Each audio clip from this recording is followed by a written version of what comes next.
January 20, 2025. DeepSeek Day. DeepSeek shaking up global tech. NVIDIA losing nearly $600 billion in market cap today alone. The emergence of DeepSeek now putting pressure on the U.S. tech names. China's latest AI breakthrough has leapfrogged the world. An open source model that does what is this inference time compute, and it's super compute efficient. Chinese AI lab నుంచి DeepSeek అని ఒక మోడల్ని release చేశారు, DeepSeek R1. And within డేస్లోనే it become top 1 download apps in US app store. Within డేస్లోనే almost 17% దగ్గరగా market values పడిపోయినాయి. A bit of a tech sell-off this morning, and it's being caused by earth-shattering developments in the AI space. $600 billion దగ్గరగా market value wipe out అయిపోయింది. And ఇది wall street హిస్టరీలోనే single day biggest loss ఇది. And ఇది మాత్రమే కాదు, DeepSeek release అయిన దగ్గర నుంచి ఇప్పటి వరకు అది క్రియేట్ చేసిన ఇంపాక్ట్ అందరి మైండ్స్లో అలాగే ఉంది. ఎస్పెషల్గా ఈ GLM, కిమి అండ్ లేటెస్ట్గా వచ్చిన సర్వం AI ఇలాంటి మోడల్స్ అన్నీ కూడా వాళ్ళ మోడల్స్ ఎఫిషియన్సీని ఇంప్రూవ్ చేయడానికి ఈ DeepSeek ఫాలో అయిన స్టాండర్డ్స్ని ఇంకా ఫాలో అవుతున్నారు. మనం మీ వీడియోలో DeepSeek గురించి క్లియర్గా మాట్లాడదాం. ముందుగా మీరు ఈ DeepSeekని నార్మల్ AI మోడల్ అనుకుంటే అది తప్పు. ఈ LLM ల్యాండ్స్కేప్లోని ఇది రియల్ గేమ్ చేంజర్. మీకు ఇంకా క్లియర్గా చెప్పాలంటే ఒకసారి ప్రైస్ డిఫరెన్స్ చూడండి. OpenAI వాళ్ళ మోడల్కి $100 million ఖర్చు పెడితే DeepSeek $6 million కన్నా తక్కువ అమౌంట్తో వాళ్ళ మోడల్స్ని చేశారు. అరౌండ్ అది $5 million నుంచి $6 million, అది 95% కన్నా తక్కువ. ఇంత డిఫరెన్స్ రావడానికి మరి మెయిన్ రీజన్ ఏంటని చూస్తే, ఈ మోడల్స్ ట్రైన్ చేయడానికి చిప్స్ ఉంటాయి కదా, OpenAI వాళ్ళు NVIDIA H100 చిప్స్ని వాడతారు. ఈ చిప్స్ ఒక్కొక్కటి $70,000 ట్రైన్ చేయడానికి. DeepSeek దగ్గర H100 లాంటి అడ్వాన్స్డ్ చిప్స్ లేవు. ఈ US ఎక్స్పోర్ట్ రిస్ట్రిక్షన్స్ వల్ల వీళ్ళకి ఓన్లీ ఈ ఓల్డర్ వర్షన్స్ ఏవైతే ఉంటాయో H800 చిప్స్ లాంటివి అవే ఉన్నాయి. అండ్ ఈ చిప్ ఒక్కొక్కటి $33,000. అండ్ మీరు ఒకసారి కంపారిజన్ చూడండి. ChatGPT వాడి H100 చిప్ ఇండియన్ కరెన్సీలో ఒక్కొక్కటి 60 lakhs, DeepSeek వాడి H800 చిప్ ఒక్కొక్కటి 30 lakhs.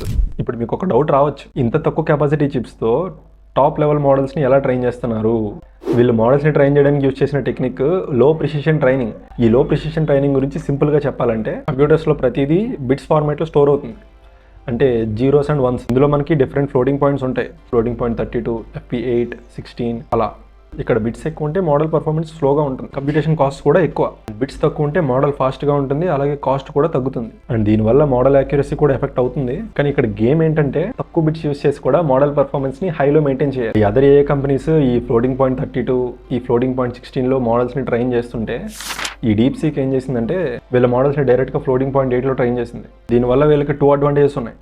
మోడల్ ట్రైనింగ్ కాస్ట్ తగ్గాయి, అలాగే మెమరీ కన్జంప్షన్ కూడా తగ్గింది. కానీ ఇక్కడ మ్యాజిక్ ఏంటంటే, DeepSeek యూజ్ చేసిన మోడల్ ఆర్కిటెక్చర్స్. అండ్ ఈ ఆర్కిటెక్చర్స్లో ఇంపార్టెంట్ ఆర్కిటెక్చర్ ఈ MOE, మిక్చర్ ఆఫ్ ఎక్స్పర్ట్స్. ఒక చిన్న ఎగ్జాంపుల్తో దీన్ని సింపుల్గా అర్థం చేసుకుందాం. జస్ట్ ఇమాజిన్, మీకు ఒక 20 మంది ఫ్రెండ్స్ ఉన్నారు, ఒక్కొక్కరు ఒక్కొక్క సబ్జెక్ట్లో ఎక్స్పర్ట్స్.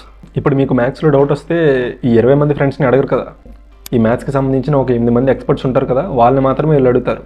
ఇక్కడ కూడా సేమ్ లాజిక్. DeepSeekకి 671 బిలియన్ పారామీటర్స్ ఉంటే, ఒక్కొక్క స్పెసిఫిక్ టాస్క్కి ఆ టాస్క్కి సంబంధించిన 37 బిలియన్ పారామీటర్స్ని మాత్రమే యాక్టివేట్ చేస్తాయి. అండ్ రిమైనింగ్ అన్నీ కూడా రెస్ట్లోనే ఉంటాయి, ఎక్కడ కూడా డిస్టర్బెన్స్ ఉండదు. అండ్ ఈ పేపర్ రిలీజ్ అవ్వగానే వరల్డ్లోని AI రీసెర్చర్స్ అంతా ఈ పేపర్ని డబుల్ చెక్ చేసి వీళ్ళంతా ఒక కన్క్లూజన్కి వచ్చారు. DeepSeek team had done exceptional work. And అలానే అందరికీ ఒక క్వశ్చన్ కూడా రైజ్ అయింది. ఇంత లో కాస్ట్ అండ్ లెస్ పవర్తో DeepSeek మ్యాథ్స్, కోడింగ్, రీజనింగ్ లాంటి టాస్క్ అన్నింటిలో ChatGPT లెవెల్ రీచ్ అయినప్పుడు, మేము ఇంకా ఈ ChatGPT లాంటి టూల్స్ మీద ఎందుకు అంత అమౌంట్ ఖర్చు పెట్టాలి అనే క్వశ్చన్ అయితే అందరికీ వచ్చింది. అందుకే రిలీజ్ అయిన కొద్ది రోజుల్లోనే DeepSeek US యాప్ స్టోర్లో టాప్ 1 డౌన్లోడెడ్ యాప్స్ అయింది. అండ్ ఇప్పుడు ఈ డేటా రిస్క్ ప్రకారంగా మనం మాట్లాడాలంటే, మనం ఇక్కడ 2 థింగ్స్ అడ్రస్ చేయాలి. ఒకటి personal information and data privacy, and రెండోది స్టీలింగ్ మోడల్ జనరేటెడ్ డేటా. ముందుగా ఈ పర్సనల్ ఇన్ఫర్మేషన్ విషయానికి వస్తే, ఈ DeepSeek యాప్లోనే క్లియర్గా చూపిస్తుంది, మీ ఇన్ఫర్మేషన్ మీ డివైజెస్తో లింక్ అయ్యి లేదు, మీ డేటాని చైనీస్ AI సర్వర్స్లోనే స్టోర్ చేస్తున్నాము అని క్లియర్గా మెన్షన్ చేశారు. అంటే ఇక్కడ డేటా రిస్క్ ఉంది. అండ్ రెండోది స్టీలింగ్ మోడల్ జనరేటెడ్ డేటా. ఇది క్లియర్గా అర్థం కావాలంటే ఒకసారి పేపర్ చూడండి. DeepSeek R1 పేపర్లో ఇది క్లియర్గా మెన్షన్ చేశారు. ఈ డిస్టిలేషన్ మెథడ్ అంటే ఏంటి? సింపుల్గా చెప్పాలంటే, ఒక టీచర్ని బిగ్ మోడల్ అనుకోండి. ఈ బిగ్ మోడల్ నుంచి జనరేట్ చేసే రీజనింగ్, థింకింగ్ ప్రాసెస్ డేటా ఉంటుంది కదా, దీన్ని తీసుకొచ్చి స్మాల్ మోడల్స్ అంటే స్టూడెంట్స్ని ట్రైన్ చేయడం. వీళ్ళ ఓన్ R1 మోడల్ జనరేట్ చేసే డేటాని తీసుకొచ్చి ఈ Queen 7B, 32B, ఈ లామా వేరియంట్స్ ఉంటాయి కదా, ఈ స్మాల్ మోడల్స్ని బూస్ట్ చేయడానికి ఈ R1 జనరేట్ చేసిన డేటాని యూజ్ చేశారు. అండ్ వీటి పర్ఫార్మెన్స్ కూడా ఇంప్రూవ్ అయింది. కానీ ఇక్కడ ఇష్యూ ఏంటంటే, ఈ టెక్నిక్ని యూజ్ చేసి కాంపిటీటర్స్ మోడల్స్ డేటాని ఎక్స్ట్రాక్ట్ చేయడానికి యూజ్ చేశారు అని ఎలిగేషన్స్ బయటకు వచ్చాయి. అండ్ రీసెంట్గా February 2026లో యాంథ్రోపిక్ ఒక బిగ్ బ్లాగ్ పోస్ట్లో ఈ DeepSeekతో పాటు చైనీస్ AI కంపెనీస్, ఈ మూన్ షాట్, మినిమాక్స్ లాంటి కంపెనీస్ కూడా ఎక్యూజ్ చేసింది. వీళ్ళు 24,000 ప్లస్ ఫేక్ అకౌంట్స్ క్రియేట్ చేసుకుని 16 million plus exchanges cloud model use చేసి జనరేట్ చేశారు. అందులో డీప్సీక్ 150K ఎక్స్చేంజెస్ చేసినట్టు, మూన్ షాట్ 3.4 మిలియన్ ఎక్స్చేంజెస్ చేసినట్టు అండ్ మిన్మాక్స్ 13 మిలియన్ ఎక్స్చేంజెస్ చేసినట్టు ఈ డేటా మొత్తాన్ని డిస్టిలేషన్ అటాక్స్ ద్వారా వీళ్ళ మోడల్స్ని ట్రైన్ చేస్తున్నారని యాంథ్రోపిక్ వాళ్ళు క్లెయిమ్ చేశారు. అండ్ ఇవన్నీ చూస్తే ఒక విషయం క్లియర్గా అర్థమవుతుంది. డీప్సీక్ ఒక ఏఏ మోడల్ మాత్రమే కాదు, అది ఏ డెవలప్మెంట్ అంటే ఎందుకంత కాస్ట్ అవ్వాలి అనే అజంప్షన్స్ని కంప్లీట్గా చేంజ్ చేసింది. నేను ఈ వీడియోలో డీప్సీక్ గురించి క్లియర్ పిక్చర్ ఇవ్వాలనుకున్నాను. మీకు ఈ వీడియో ఎలా అనిపించిందో కింద కామెంట్ సెక్షన్లో చెప్పండి. అండ్ మీరు ఈ డీప్సీక్ ట్రై చేస్తే చాట్‌జీపీటీ అండ్ క్లౌడ్తో కంపేర్ చేస్తే ఎలా అనిపించిందో కింద కామెంట్ సెక్షన్లో కూడా రాయండి. మీకు ఈ బ్రేక్ డౌన్ నచ్చితే ఈ వీడియోని లైక్ చేసి తప్పకుండా ఛానల్ని సబ్స్క్రైబ్ చేసి పెట్టుకోండి.